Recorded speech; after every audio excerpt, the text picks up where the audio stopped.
Hello, and welcome to the Power Words video. The purpose of this video is to explain our reasoning for including the word respect in our definition of public benefit, to show how racial equity plays a role in our mission to serve all residents of Cuyahoga County, and to provide you with information and tips on how to incorporate equity into your writing, thinking, and actions. CAC staff has a lot of knowledge, both lived and learned, regarding the topic of diversity, inclusion, and equity. We also acknowledge that we aren't experts in the field of equity and inclusion and regularly work with experts to inform and guide our work in this area. We're committed to the continuous learning alongside our grant recipients. We invite you to join us in this journey and make your own commitment to make Cuyahoga County a more equitable and inclusive place.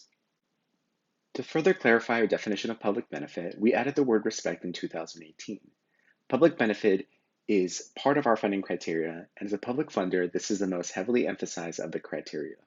The overall definition of public benefit is an organization's ability to meaningfully and authentically engage its community through its project or work. The subdivision we are referring to this in this video reads as demonstrates that it shares power by understanding, respecting, working with, and responding to its communities. Our decision to call out respect links directly to our value of racial equity and resulted from a pattern that we noticed in reviewing both grant applications and grant reports. This change led us to working with Erica Merritt from Equus Group to develop the information that will be presented in this video. For additional resources, please visit our website, www.cacgrants.org/impact/racial equity. Many of our grant recipients are serving communities of color, disinvested communities, or communities that differ in language or culture from the majority of the organization's staff. At CAC, we are committed to being equitable and inclusive. As an organization applying for or receiving public funds, we expect that you will do the same. Centering equity requires those in the positions of privilege, for example, along the lines of class, race, or language, to acknowledge that while people from other backgrounds do things differently, that doesn't make them or what they are doing wrong. We all operate from a set of cultural frames of reference. However, the challenge is that we routinely interpret other people's actions solely through our own cultural frames. This increases the likelihood that we will all misinterpret their actions. We encourage you to widen your point of view and attempt to see others from a different perspective. One way of doing this is by asking different questions. Instead of designing a program or a project around all the things you suspect are deficient in a group of people or a neighborhood, what if you are not there to fix? What if you are there to enhance what is already present? How does this asset-based approach reframe your description and ultimately your program or your project? In communities across our country, residents celebrate their cultures, express their creativity, and revel in the beauty of their neighborhoods. While those things are expressed differently, there are consistent themes no matter the location. No community, neighborhood, or place is without culture. How we talk about people and communities matters. Our words are a reflection of how we are thinking about the community and the people that occupy it. The language we use should be respectful of all of the assets that the community and the people in it have to offer.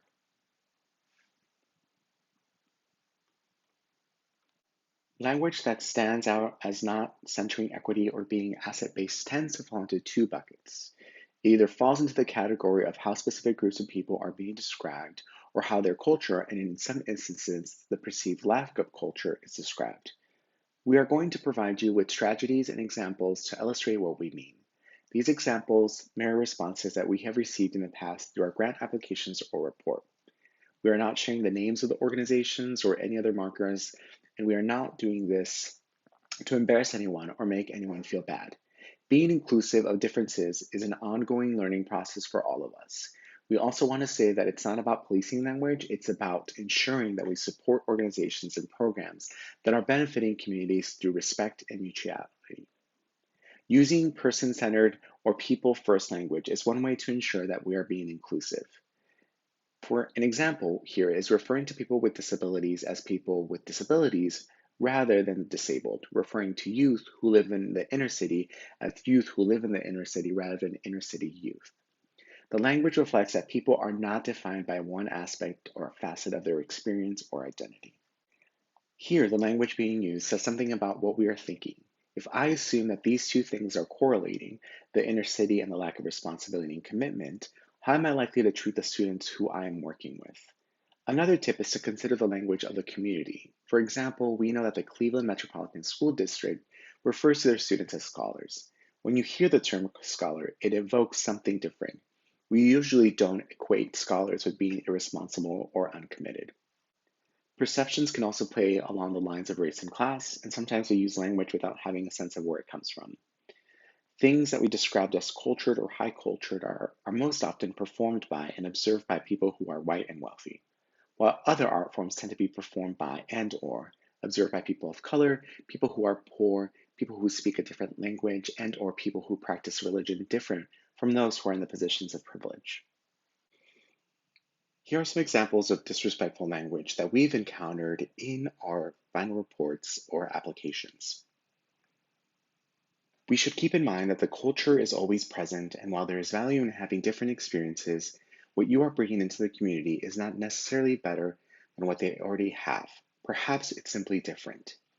And your organization is gaining something by being able to share your gifts with a community beyond your typical audience. It's a mutual exchange, not a one-way transaction. So it might be helpful to ask yourself, what's different for you because of being able to connect to a new or different audience?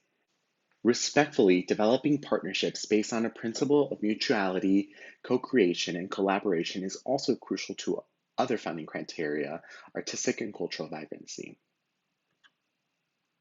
We acknowledge and support that organizations and projects that do not demonstrate respect for their community do not deserve public funding.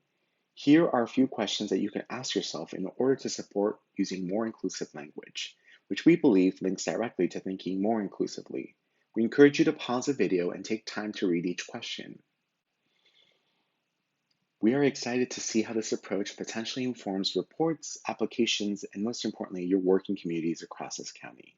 If you have resources that have been helpful to you or your organization in this work, please feel free to share them with CAC's grant program team. We see this as work in progress, and as I mentioned at the beginning, we are on the same journey. Finally, there is value in engaging staff and board members who may have direct ties to the communities you want to serve. For example, people of color or multilingual members of your team. However, their ties to their communities should not be used only for the benefit of your organization. Your organization should create space for staff and board members of color to contribute only if they want.